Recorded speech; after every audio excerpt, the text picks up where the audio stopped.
할렐루야. 153 저녁기도에 오신 여러분들을 주님의 이름으로 환영하고 축복합니다. 오늘도 이 귀한 저녁 시간 가운데 하나님께서 우리들 가운데 임재하시고 또한 우리의 기도에 응답하심을 경험하는 귀한 복된 시간이 되기를 원하고요. 오늘 힘들고 고단한 인생, 오늘 그 수고한 그 삶을 이 시간 주님 앞에 위로받으며 평안함을 누릴 수 있는 저녁이 또한 되시기를 소망하겠습니다. 먼저 하나님의 말씀 보도록 합니다. 사도행전 1장 1절에서 5절 말씀까지 보도록 하겠습니다. 사도행전 1장 1절에서 5절 말씀입니다.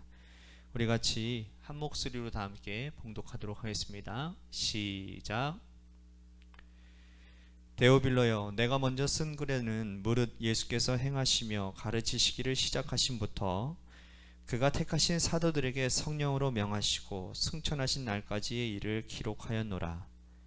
그가 고난받으신 후에 또한 그들에게 확실한 많은 증거로 친히 살아계심을 나타내사 40일 동안 그들에게 보이시며 하나님 나라의 일을 말씀하시니라.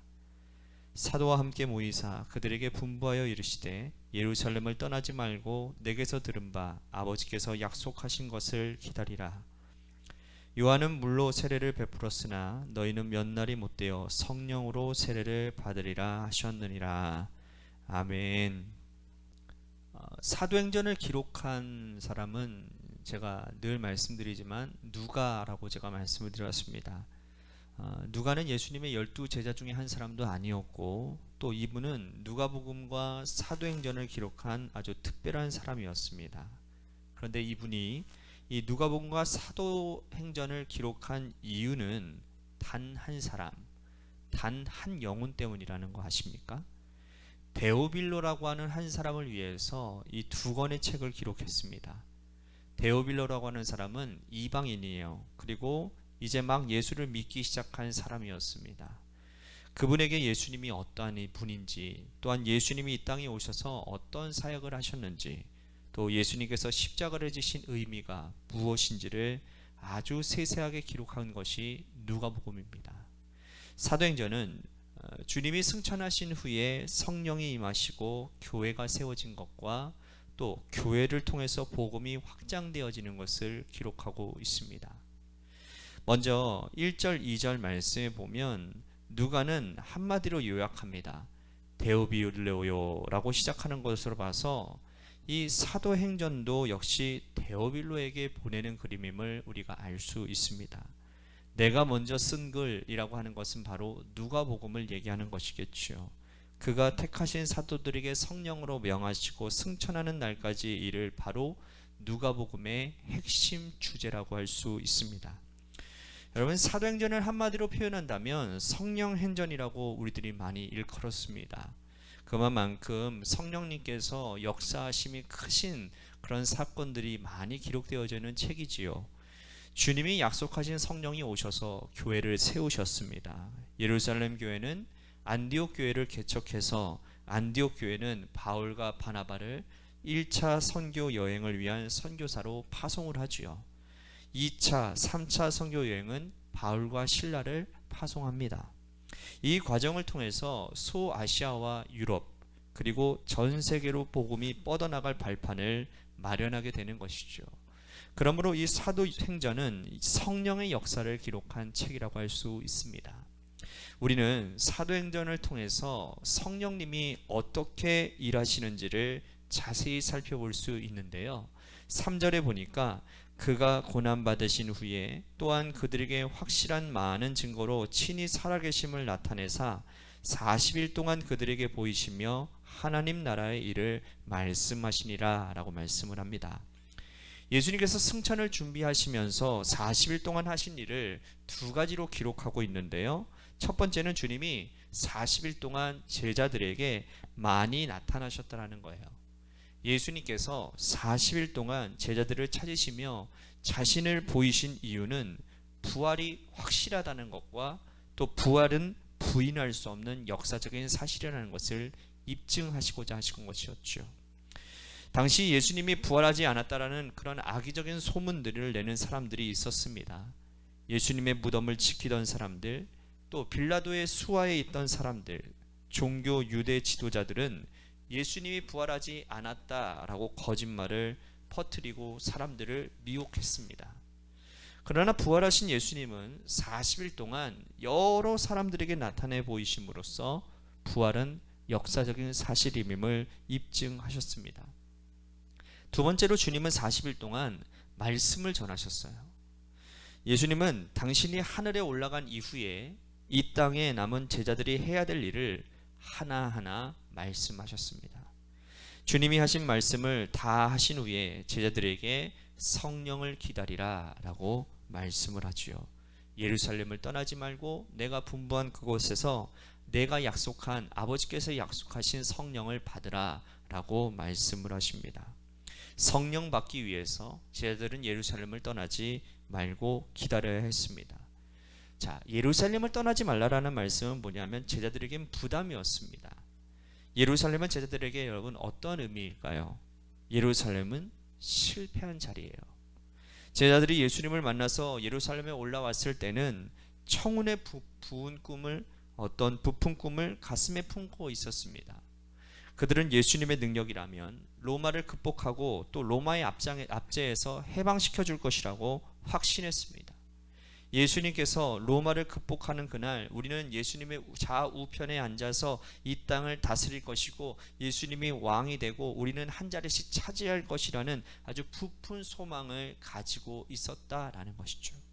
하지만 주님은 그럴 의지가 전혀 없으셨어요. 제자들의 발을 씻기시고 가난한 자, 병든 자들과 함께 하시다가 힘없이 체포당하시고 십자가에 달려 돌아가시고 말았습니다. 제자들은 당황했을 거예요. 제자들은 그 일로 인해서 숨어들었습니다. 그들은 예루살렘 하면 실패의 장소로 생각하고 다시는 그곳을 가지 않으려고 했을 거예요. 근데 예수님은 예루살렘을 떠나지 말고 기다려야 성령을 받을 것이라고 말씀을 합니다. 이렇게 말씀하시는 주님이 이 제자들은 이해가 되지 않았을 거예요. 하지만 역설적으로 실패한 자리에 성령이 임하고 실패한 자리에 하나님께서 역사하심을 우리는 잘 알고 있습니다. 모세를 보십시오. 모세가 이집트 왕자로 살았던 시절 그는 인격적으로 하나님을 만나지 못했습니다. 하지만 미디안 광야로 도주한 상태에서 장인 이드로의 양을 치고 목축하면서 나이가 80세가 지나서야 그는 하나님을 만나는 놀라운 경험을 합니다. 그는 결국 실패한 자리에서 하나님을 만나게 되는 것이죠. 오늘 우리들에게도 이 현상은 동일한 것 같습니다. 우리가 지난 주일에도 어제도 우리들이 말씀을 전했지만 사업이 어려워서 사업 실패를 눈앞에 두고 하나님 살려달라고 기도하다가 하나님을 인격적으로 만나는 사람들의 우리 간증들을 많이 들어봤을 것입니다. 인간관계 때문에 힘들고 어려워서 기도하다가 하나님을 경험하는 분들도 있습니다. 몸이 아파서 병낫기를 구하다가 성령 체험하신 분들도 있습니다. 실패의 자리가 영원한 실패가 아니라 인격적으로 하나님을 만나고 성령 체험하는 능력의 자리, 역설적인 자리가 된다는 사실을 우리들에게 보여주고 계시고 또한 우리도 그렇다라는 것을 기억해야 되는 것이죠. 오히려 우리는 성공의 자리를 조심해야 됩니다. 성공한 자리에 오래 머물다 보면 오히려 그 자리가 사단이 역사하는 자리가 될 수도 있습니다. 여러분 사도 바울을 보십시오. 바울이요 교회 개척을 얼마나 많이 했습니까? 그가 세계 방방곳곳을 다니면서 개척한 교회들은 헤아릴 수 없을 정도로 많습니다. 하지만 그가 세운 교회가 성장하면 그는 두말할 것 없이 떠났습니다. 특별히 그가 사랑했던 에베소 교회 가장 오랫동안 머물렀다고 해도 몇 년을 머물렀느냐? 3년 머물렀습니다. 이것이 사도 바울의 영적 성공의 비결이라는 거죠. 빌립 지사도 마찬가지예요. 사마리아 교회를 개척하고 교회가 성장하자 광야로 내려갑니다. 주님은 예루살렘을 떠나지 말고 성령을 기다리라고 말씀하신 후에 승천하십니다. 제자들은 주님이 말씀하신 대로 예루살렘을 떠나지 않았어요. 그곳에서 기도하며 기다립니다. 제자들은 예수님의 부탁대로 예루살렘을 떠나지 않고 오로지 기도에 힘쓰고 있었습니다. 성령을 기다리는 자들이 반드시 해야 될 일이 바로 여기에 있습니다. 그것은 뭐냐? 바로 기도라는 거예요. 왜 기도해야 될까요?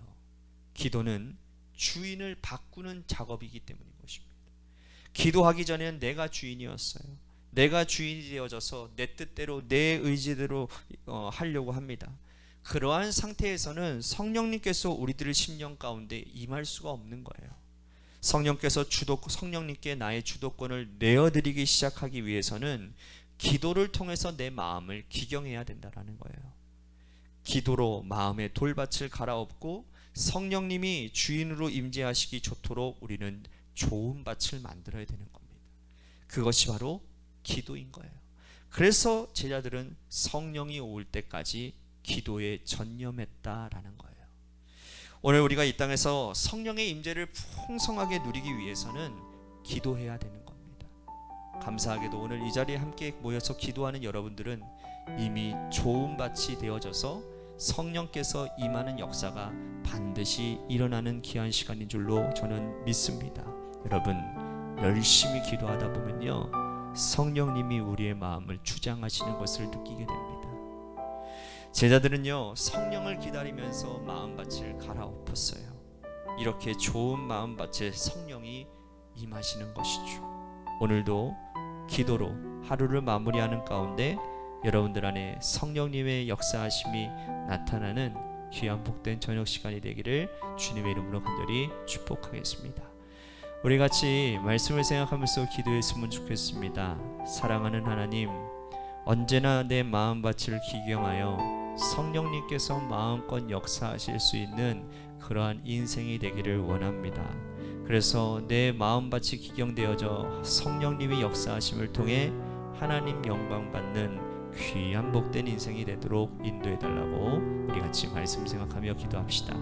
또 한 가지 우리 교회를 위해서 기도합니다. 하나님께서 세워주신 몸된 교회, 주님의 뜻 가운데 바로 서는 교회가 되게 하여 주시고, 하나님 기도하기에 힘쓰는 교회, 예배가 풍성한 교회, 예배를 통해서 많은 영혼들이 죄사함 받고 구원받는 역사가 일어나는 교회, 또한 지역사회를 섬기고 살리는 일에 애쓰고 힘쓰는 그러한 교회가 되도록, 건강한 교회가 되도록, 이 땅의 소망이 교회임을 나타내는 그러한 건강한 교회 되도록 인도해달라고 우리 같이 기도했으면 좋겠습니다.